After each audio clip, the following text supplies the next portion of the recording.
Ah la voilà la belle émission. Si t'as perdu le moral, si t'as perdu une jambe, si ta femme t'a quitté, si t'as perdu la guerre, écoute Carbone 14, la radio des schmardos. Embrasse-la sur la bouche, wop wop wop, comme font les fabulos. Embrasse-la sur la bouche, ça c'est du bon boulot. C'est un film sur une radio qui s'appelle Carbone 14, la radioactive. Une radio qui a existé dans les années 80, qui est un peu le symbole des radios libres en France. Et 3000 radios vont s'engouffrer, donc Carbone 14. Et un film va être fait sur cette radio, c'est moi qui vais le faire. Parce que c'est Michel Fisma qui va me demander de le faire, qui était le responsable de la radio. Ça se fera en 4 jours et 4 nuits.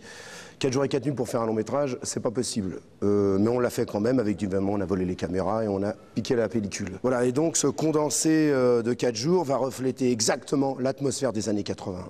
Toutes les émissions étaient comme ça, avec un bouillonnement, une force. Quand un type arrivait, il n'était pas rare qu'il se faisait déshabiller, qu'il finissait à poil dans la rue. Jean Edernalier, n'est-ce pas, qu'on avait enlevé aussi, ou plus tard on a dit que c'était pas nous, peu importe, mais il y avait, si vous aimez mieux, c'est des gens qui ont 20 à 25 ans. Et quand vous êtes avec une génération qui a 20-25 ans, ça boue dans tous les camps, les égos sont extrêmement, échauffés, et puis surtout tout le monde est bénévole, donc il n'y a rien à perdre. Si tu as un salaire, tu veux dire que tu fermes ta gueule par moment, là tu la fermes pas. Donc c'était très libertaire. J'avance. Et je me couche tout près de toi. Comme ça. Et si je mettais ma tête sur tes seins. Il ne veut pas regarder derrière lui, il sait. Je te caresse. Le navire Night est arrêté sur la mer. Il n'a plus de route possible, plus d'itinéraire. Le désir est mort, tué par une image. Eh, t'es toujours là, Kaline? Oui, mais mon désir est pas mort. Kaline? Oui. Je passe mes mains sur tes cuisses.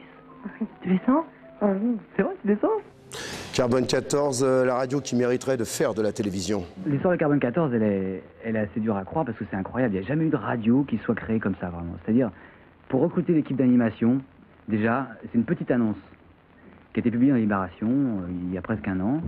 Et c'est les gens qui ont répondu à cette petite annonce, qui étaient assez fous donc pour croire qu'on pouvait faire de la radio et faire la radio qu'on voulait en répondant à une annonce, qui ont effectivement fait Carbone 14. Et là, ça va être un choc terrible, puisque d'un seul coup, on va s'apercevoir qu'on est énormément écouté. On fera des manifestations dans la rue, il y a des fois, rassemblons 10 000 personnes. On ira devant l'hôtel Crillon pour voir si on a de l'écoute, pour célébrer la mort de Mick Jagger. Et donc, chacun viendra avec une bougie.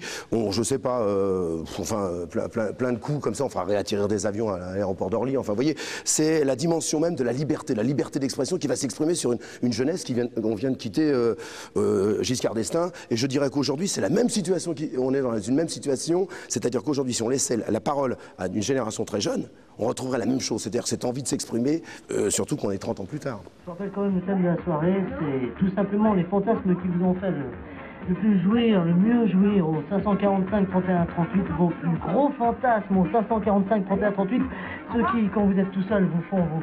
Et puis vous...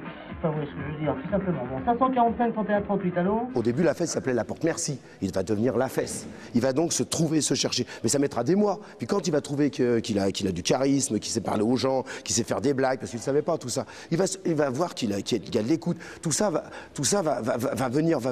Et puis d'un seul coup, il va exploser, quoi. Il y a aussi, nous, on faisait les Fabulos.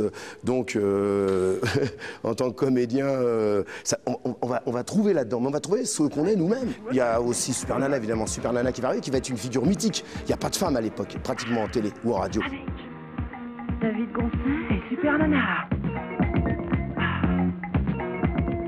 Oh, j'ai peur. Oh, je flippe. Oh, l'enfer. Ah, je meurs. Oh, je suis seule. Pas en stress. Oh, l'horreur. Oh, je te... Oh, je suis laide. Oh, je me shoot. Oh, c'est bon. Ce film, c'est 2 ans sans travail. C'était la chose qu'il ne fallait pas qu'il existe. Aujourd'hui, c'est un peu le poids, la conscience du Parti Socialiste. Parce que le Parti Socialiste, qu'est-ce qu'il va faire? Lui qui va lancer en disant il faut ouvrir les radios libres, qu'est-ce qu'il va faire? Il va créer la haute autorité avec Georges Filiou. Georges Filiou, c'est-à-dire qu'il va dire il faut réguler parce qu'il y en a un peu de trop. Alors faudrait. Donc il y avait 3000 radios. C'est vrai qu'il fallait réguler.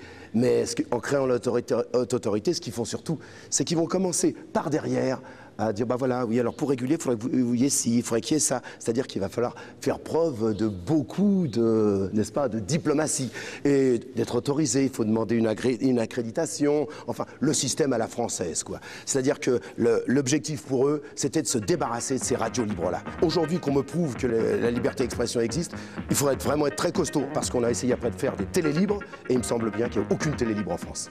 Carbone 14, la radio qui vous encule par les oreilles. Adieu, adieu, adieu, adieu à tous vos nœuds, adieu à toutes vos fesses. Adieu à tous vos suicides. Adieu à vos années, adieu à vos jours, adieu à vos peines. Adieu à vous pénis. Je vous pénis. À la fin du film, il y a comme une mélancolie.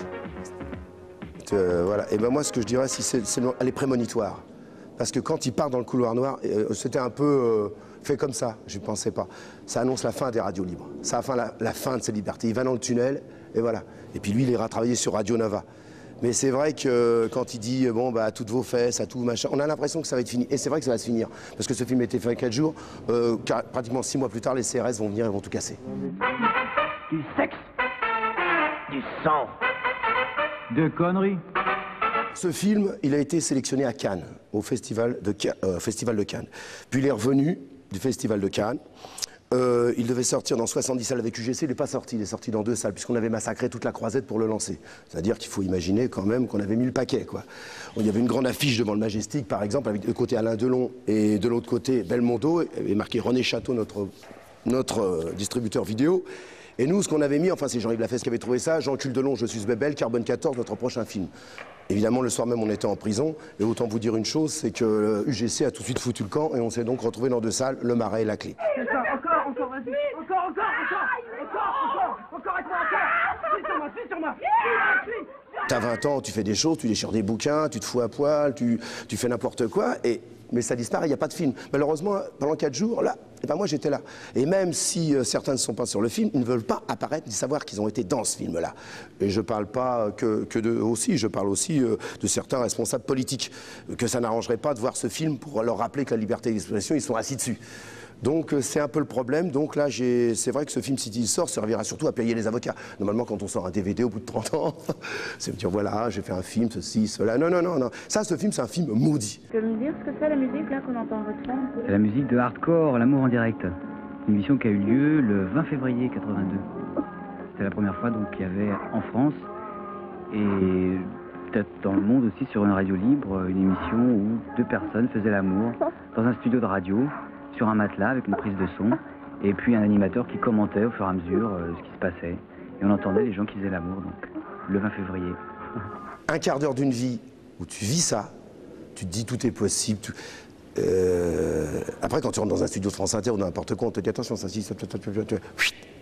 tu dis ouais d'accord, bon, mais essaye d'améliorer, enfin essaye de construire, etc. Bon, je le fais ça moi au cinéma, etc. Mais quand on te laisse un quart d'heure la liberté, qu'elle était totale et que tu as un retour terrible, jamais tu l'oublies. Et tu te dis que c'est ça la voie.